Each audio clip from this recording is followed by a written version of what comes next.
ও মামা, এই যে এটা হলো আমার গার্লফ্রেন্ড মামা। পরশুদিন এই আমার গার্লফ্রেন্ডের এই যে কোমরে একটা তিল দেখছি মামা। গুরু মামা, এটা কি কোন মামা? কে মামা, কোমরে তিল হলে কোনো ঝামেলা? না মামা, ঝামেলা থাকবো কে? এটা তো আপনার নিজেকে বিষয়। কিন্তু মামি কিন্তু অনেক সুন্দর। না নাই। কি অবস্থা ভাইয়া? এই তো ভাই, কি অবস্থা আপনার? এখন ভাই কথা কোনটা?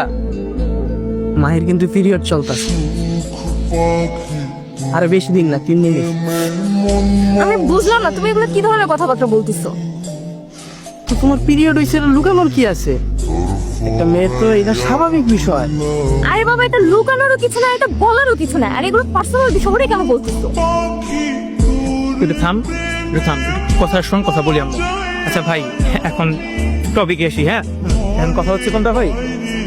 তো রিলেশনের মধ্যে কিন্তু ভাই এরকম টুকটাক ঝামেলা হয় ভাই। তো এখন কথা হচ্ছে কোনটা, যে লাগে আপনার ডাকছি ভাই, মেন কথা। ওই যে মায়ের বাপে কিন্তু ব্যবসায় লস খাইছে। তুই যে সেমিস্টার ফি কিন্তু আমি গত মাসে।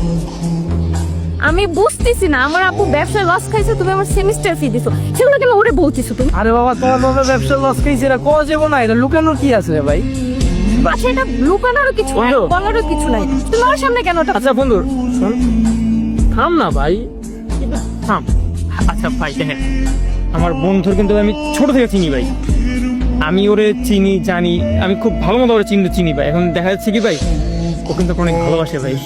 তো এখন কথা হইতেছে, আমরা যদি একটু কোয়ালি শেষ করি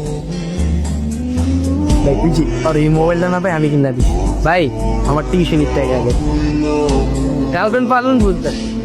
আমি বুঝতেছি না তুমি আজকে শুরু করছো কি?